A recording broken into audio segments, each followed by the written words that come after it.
we're going to begin our reading of Night of the Spadefoot Toads by Bill Hardley today. It's a book that I've been reading to my 5th grade students for quite some time. The main character is a 5th grade student, and it's about the things that he learns inside and outside of the classroom from his 5th grade science teacher.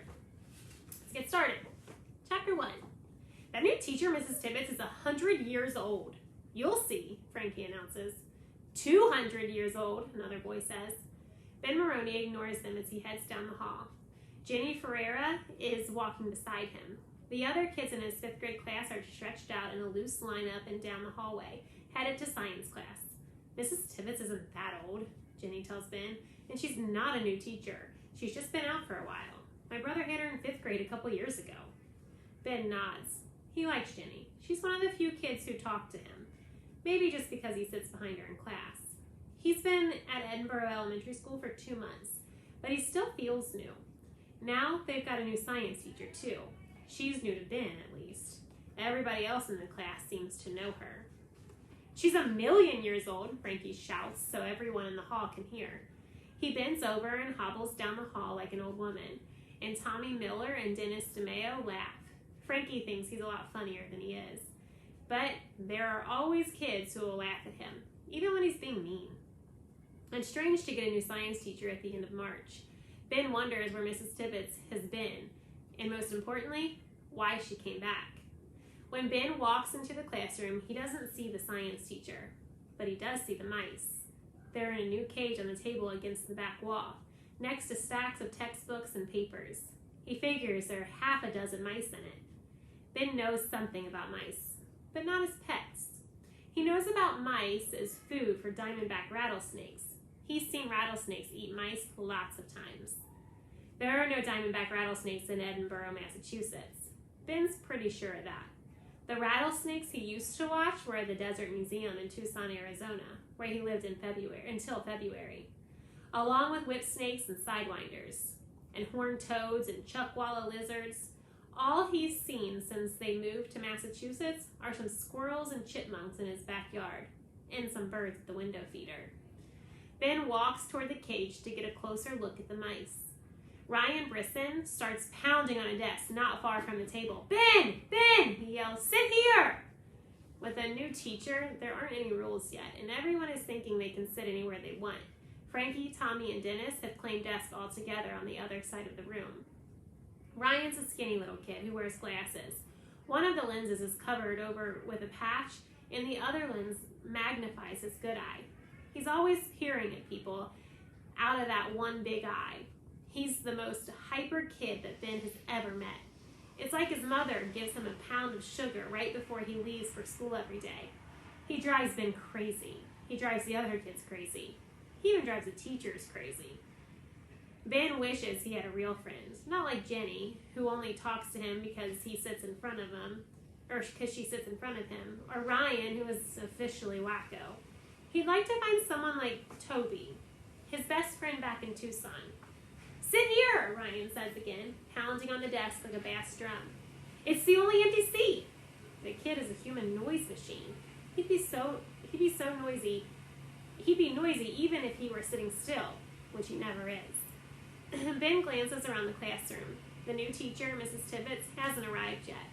Teachers are usually pretty good about not leaving a classroom unattended, but sometimes it happens. He looks at the mice again, then thinks about Mr. Tompkins, the director of the children's programs at the Desert Museum. Ben loved that museum. He'd taken every summer class they offered for his age group, and he talked his parents into taking him there almost every Saturday during the school year. Mr. Tompkins had promised Ben that when he was a little older, he could help out with one of the summer programs. But then in December, Ben's dad was offered a new job, and 2 months later, his family packed up and left Tucson. Now, he's stuck here looking at mice in Massachusetts. He doesn't even have his souvenirs from the museum. The box that held his favorite things from his bedroom got lost in the move, and the moving company can't find it. Ryan is still pounding the desk, calling for Ben, but it's like the kid that has forgotten what he really wants and now just enjoys the sound of his pounding and chanting. Here, here, here, he's saying. Ryan Brisson, Frankie Murley shouts out in a creaky voice. Ryan Brisson, Could you kindly shut your trap for once in your life? He's still imitating an old woman. Dennis and Tommy and a couple of other boys who always laugh at Frankie's jokes let out loud guffaws. Mrs. Tibbetts still hasn't arrived, and the kids are all standing up talking and making noise. The longer there's not a teacher in the room, the wilder it gets. Even the mice in the cage are agitated now, running around like the students in the room. Ben knows how to handle mice. He undoes the latch, reaches in and scoops one up in his hand, then latches the door shut. He lets the mouse run from one hand to another, putting each hand in front of the one that's holding it. Hey, wow! What are you doing? Ryan jumps out of his seat and skips over to where Ben is holding the mouse. Are you supposed to do that? No way, another kid said. Old Mrs. Tibbetts will kill you. They're probably for a science experiment or something. Other kids gathered around. Ben is holding the mouse closer to his face, looking at its twitching nose and bright eyes. He thinks about how the workers at the museum fed the mice to snakes. At first he was upset, but Mr. Tompkins had explained that it was all part of the cycle of life. It's sad, he said, but all species depend on other forms of life to live. That's why there are so many mice, to make sure the species survives. Of course, we're at the top of the food chain. There are a lot of us, but that's because there's no one to eat us. You should put it back, Jenny says to Ben, before Mrs. Tibbetts gets here. She's twisting her fingers in her hair, like she's the one who's going to get in trouble. It's okay, Ben says. I just want to see it for a minute. Ryan reaches for the mouse, trying to get it out of Ben's hands. Let me hold him, he says. I'll be careful. No, Ryan, Ben says, twisting around to shield the mouse. Ryan manages to grab Ben's wrist with one hand. Wait, Ben yells, but Ryan clamps down on the little animal with his other hand. Afraid the mouse will be crushed, Ben lets go. Ryan lifts it up in the air like it's a trophy or something. I've got it, he shrieks. It's squirmy. Well, duh, Frankie sneers. Well, duh, three other boys echo.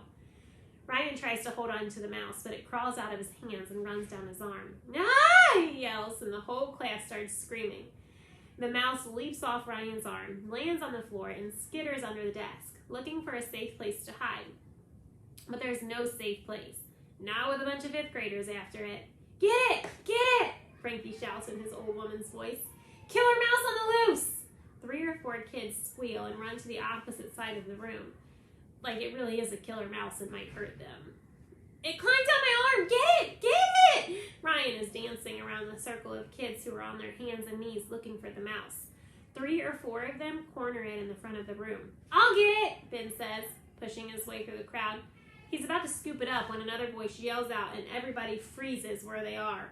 What is going on in here? Ben turns to see a woman standing in the door of the classroom. There's a moment when nobody says anything, and then everybody runs to their seats trying not to laugh, even though they know they're in trouble. It's funny and scary at the same time. Now is Ben's chance to catch the mouse, so he kneels down and scoops it up, then turns to face the teacher. Mrs. Tibbetts is an older woman, but nowhere near 100 years old. She stands straight and tall, not bent over at all. Ben is never good at guessing how old grown-ups are, but he figures she's about as old as his grandmother Maroney. Her long graying hair is pulled back behind her ears in a braid that reaches partway down her back. She's wearing a bulky wool sweater and a long skirt, but the most interesting thing about her is her feet. She's wearing a pair of old leather hiking boots. Ben has never seen a teacher in hiking boots. Before anybody can say anything else, Frankie stands and points to Ben. He let the mouse out! Frankie sounds happy. A lot of people like to see other people get in trouble, but Frankie loves it. He let the mouse out. I told him not to. Mrs. Tibbetts looks at Ben with her eyes squinted a little.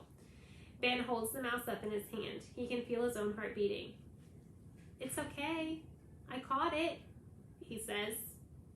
Put it back in the cage, please, she says. Everyone in their seats. The entire class watches as Ben walks across the room.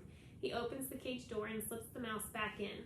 The rescued animal scurries around the cage, jumps over a couple of other mice until it reaches a corner, and huddles there like nothing unusual has happened. Mrs. Tibbetts tells Ben to find a seat and walks over to the small teacher's desk in front of her class. Here, Ben, shouts Ryan, pounding on the desk next to him. Sit here! There's nowhere else to sit, so Ben slides into the vacant desk. Ryan gives him a lopsided smile. Ben looks away. He feels like he's balancing on a tightrope, trying to be nice to Ryan, but not too nice. Ben doesn't want to be mean, but the kid is too hyper to be a good friend. And Ben knows that being nice to Frankie's favorite victim will make him a target too. It's enough to make his head hurt. Mrs. Tibbetts writes her name on the board and stands at the front of the class for a moment waiting. It gets very quiet. Even Ryan seems to be holding still, which is a minor miracle. My name is Mrs. Tibbetts, and I'll be teaching your science for the rest of the year. Most of you probably know I've been a teacher here at Edinburgh for many years. I took a little time off, and now I'm back. The teacher walks back to the front of her desk, taking her time, then sneaks another glance at her hiking boots. I expect you to sit in your seats the moment you come to class, whether I'm here or not. She pauses and looks around. And please do not touch anything in the room unless you ask my permission, especially animals in cages. Animals are living things and need to be treated carefully. They're not toys. Frankie turns and looks at Ben and wags his finger. Mrs. Tibbetts walks over and puts a hand on his shoulder. Ah! Frankie squawks, like he's being strangled. Dennis laughs. Mrs. Tibbetts glares at Frankie, then returns to the board at the front of the class. She writes down a bunch of words and asks the kids to copy them into their notebooks so they can look them up for homework. Ben wonders why she just doesn't hand out a sheet with the words on them. While the kids are writing down the words, Mrs. Tibbetts patrols the aisles. When Mrs. Tibbetts passes by Ben's desk, he notices that her hiking boots are a little muddy. He wonders if she walked to school or something, and he looks back over the mice again. Mrs. Tibbetts walks down the row of desks, then turns up the next aisle. When she gets to Ben's desk again, she leans over his paper. I finished, Ben says. She reaches out with her wrinkled hand and jabs a short, cracked fingernail at the word on his paper. Mrs. Crutcher has fingernail polish on her fingernails. Ben thinks, not Mrs. Tibbetts. Ben looks at the word under her finger. It seems that he accidentally left the T out of nocturnal. He already knows what the word means, something that comes out at night. He fixes the spelling. The teacher leans over the desk a little further and asks in a soft voice, "What's your name?" "Ben," he says. "Ben Maroney." Mrs. Tibbetts' sweater doesn't smell like school. It smells like the outdoors, like wood smoke and fresh air. "Good," she says, looking right at him. The lines around her eyes and mouth turn down a little, making her look sad. "Ben, please don't touch those mice again. Do you understand me?" Ben feels his face get hot. He nods, but he wants to defend himself too. "I've taken care of mice before," he mutters. "I know about them." "They're not pets," she says. "I know how to hold them," Ben says. But Mrs. Tibbetts has already straightened up and is starting to walk away. "If they're not pets, then what are they for?" Ben asks a little louder, and a couple of kids turn around and look back at him.